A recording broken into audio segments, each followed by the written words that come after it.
Now, residents of all of the kibbutzes that we've reported from over the last few days, none of them, obviously, understandably, justifiably, remain over here. They've all left. Many of them are staying in hotels or with relatives in places like Tel Aviv or Jerusalem, very far from the Gaza Strip. And that's because their houses look like this. That's because their houses look like this. That's because their entire livelihoods have been destroyed in just a few hours of senseless carnage.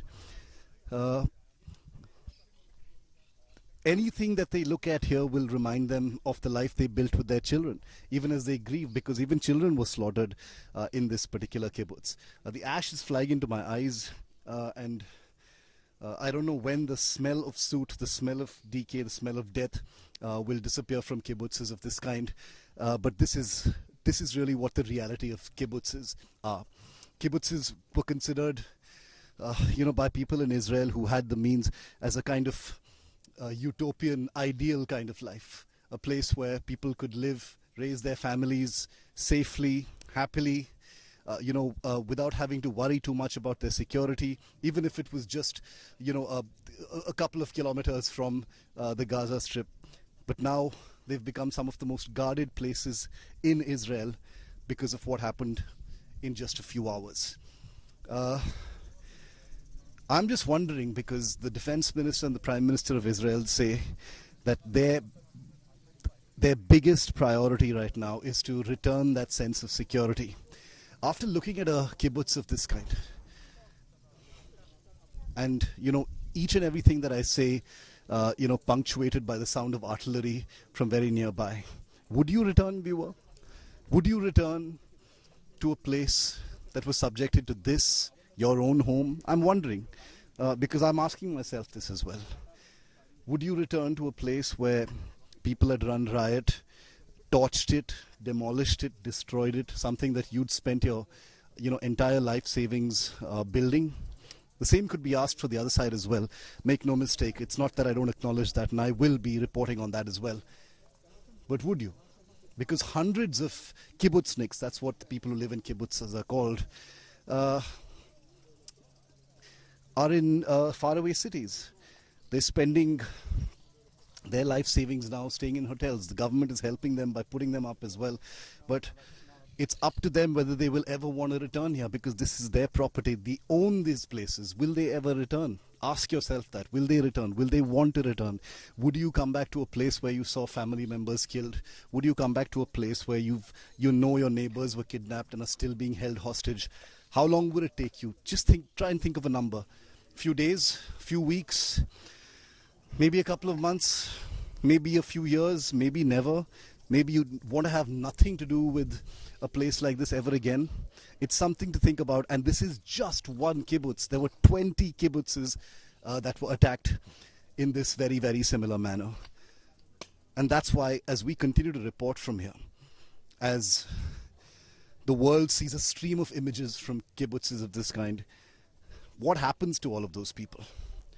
What happens to the civilians who wanted nothing to do with war, who wanted nothing to do with anything but to have a really, really tranquil life, raising their kids, and hopefully a better future ahead of them.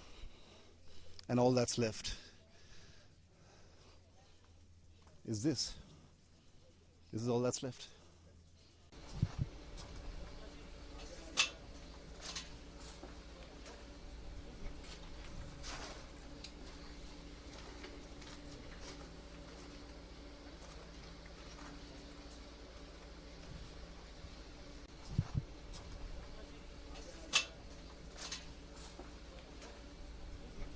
"80 people taken hostages by Hamas terrorists, some of them, as young as 20 or 30, young men, terrorists of the Hamas, came and took people away from here. And this is what they left behind in a house. And the reason I'm constantly harping on what they left behind is this is a view that's completely overwhelming. It's overwhelming because of how little there is that's actually left. Broken plates, just the skeleton of a house and belongings that you can't even recognize anymore. A plate, a dish, somebody's poster, little bits of pots and pans, the metal skeletons that make up a house. It's all gone. And how are people ever going to actually even think of coming back to a place like this?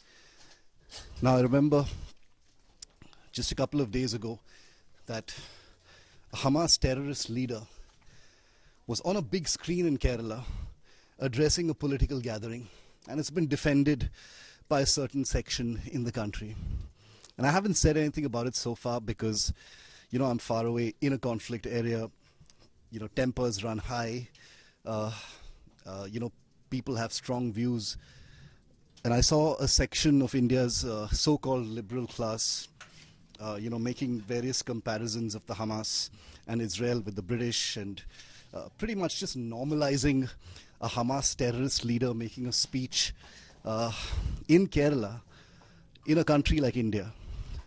And not outright criticizing it, but, saying, ठीक है, Hamas का आदमी आया और speech दिया.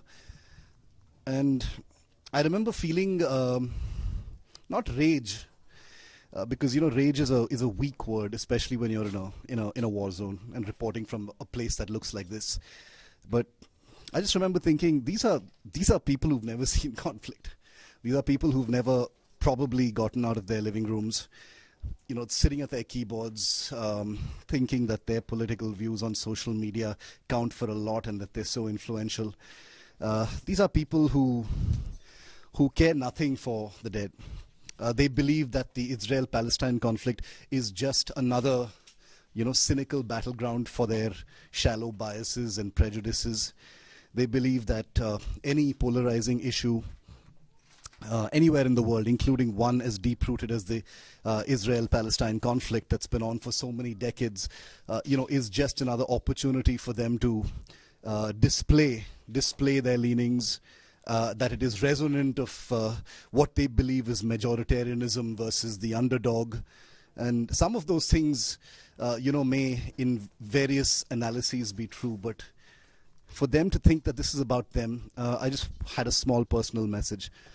This has nothing to do with you. This is so much larger than you that you are invisible. So if you think that, I'm stepping out of my line here in terms of my role here as a journalist to give you the facts, but I do want to give you a little bit of opinion because this is a very, very painful place to report from. And as we report from Gaza as well, I want to tell you that this is not a topic for our, self-defined liberal class in India to think that this is a place for them to sharpen their knives. They don't understand it. They will never understand it.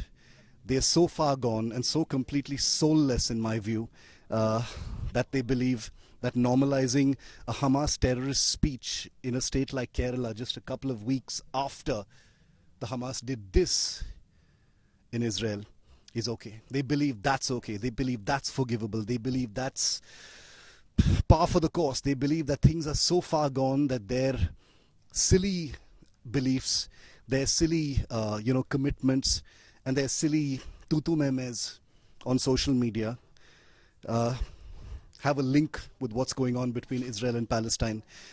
I can say, viewer, with a great deal of surety that none of these people who've, not outright condemned a Hamas speech in Kerala has ever seen anything to do with conflict. They've probably never seen suffering. They've probably never seen a disturbed area. Forget about war. So I leave it to you, the viewer, to think about that. They're a very small section. I do know that they don't deserve much attention, but it's something that really triggered me, and I did want to give a little bit of attention to it because this is, after all, a country. These are, after all, influential people with thousands of, viewers and audience and followers, etc. But I think what a shame, what an absolute shame that something like a Hamas terrorist giving a speech in Kerala, can be even remotely defended at a time like this. All of this, remember, comes at a time when the Israeli ambassador to India is looking to get the Indian government to ban Hamas as well. We don't know if that'll happen, but the case is there, viewer.